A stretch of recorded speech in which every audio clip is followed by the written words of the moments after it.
I want to bring in ABC News' Jay O'Brien and ABC News contributor, retired NYPD Chief of Detectives Robert Boyce, for more on this. Robert, first, I want to just get your reaction. What do you think, given your experience in law enforcement, hearing the Attorney General lay out these allegations against the Minneapolis Police Department? So, Diane, 3 years ago when this George Floyd happened, we in policing, the executive level, thought this was coming, kind of like figured out it was coming, this consent decree. They would go inside the department and see what their failings were. And he mentioned quite a few. This started really in Ferguson with AG Eric Holder back then, so many years ago. It's taking a long time for these departments to get in line with these measures. And you really have to do, unfortunately have to do these things. And it has to be, unfortunately, happened with the instance with George Floyd. So this was expected 3 years ago. It's here now. And when you read these things, it echoes throughout the country, the same failings. So they'll have a monitor now. They'll review operational activity and, of course, their training as well to make these changes. It's important work. And what do you think those changes need to be? Garland says the DOJ is recommending 28 changes.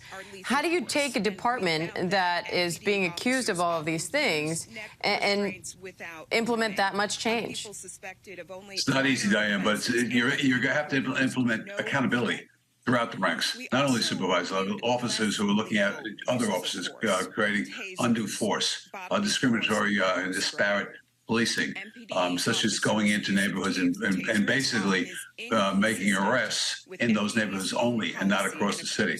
So we see these things time and time again. If you read these findings, they're not uncommon when we look at other departments as well.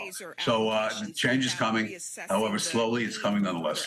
And this monitor will be in place for a while. The consent decree has not been signed yet, but we expect it would be.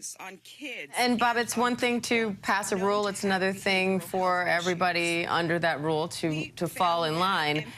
Among other things, the report describes what it quotes as considerable resistance from officers against some of the changes already implemented in Minneapolis, like a ban on neck restraints and chokeholds, saying that in some cases officers just kept doing it. So once you pass these changes, how do you then make sure that officers are complying with them?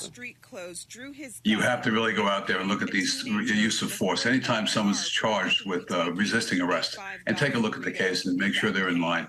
I can't understand why any department or any officer would go into neck constraint. Too many bad things can happen. The NYPD stopped this in 1993. Many years ago. And so it's good policy not to do it. You don't know what that individual has taken or is going through, mental illness or his physical failings. If you constrain that neck, you're going to have a problem. So I don't know why these folks are still doing it. They've been given electronic devices. They've been given pepper spray, other things to use. You cannot use the neck hold. So that has to be done as forcefully as possible by the chief there. Chief O'Hara was on the stage today for this press conference. I'm sure he's aware of that. I'm sure he knows how big a job he has. Robert, what are the national implications here? This is a report that is specific to the Minneapolis Police Department, but do you think it can bring about change in other departments across the country? So, Diane, this is the 20th department I know that I found in a consent decree. So it's changing, but it's not changing fast enough. Everybody has to look within themselves to get this thing turned around, and it can be. The use of technology, indiscriminate policing, over excessive force, all these things can be done and handled by identifying those who are doing it. It's not the most of the police departments, very few. Key point here. When you see another officer one officer sees another, they have to intervene, and that has to be pushed through. Jay, is there any movement in Congress on police reform nationwide?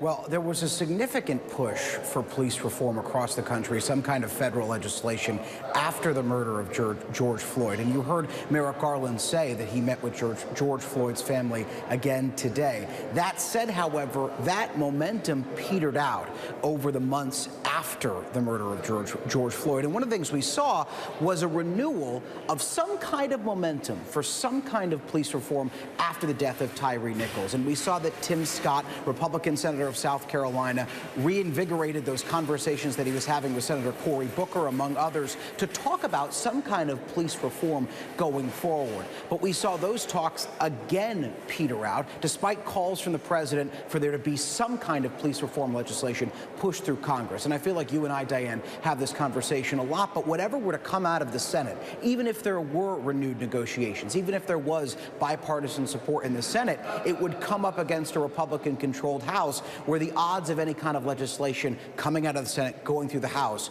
would be slim. So again, Attorney General Merrick Garland there summing up findings against the Minneapolis Police Department and recommending 28 changes to the department along with those accusations. Jay O'Brien, Robert Boyce, thank you. Hi, everyone. George Stephanopoulos here. Thanks for checking out the ABC News YouTube channel. If you'd like to get more videos, show highlights, and watch live event coverage, click on the right over here to subscribe to our channel. And don't forget to download the ABC News app for breaking news alerts. Thanks for watching.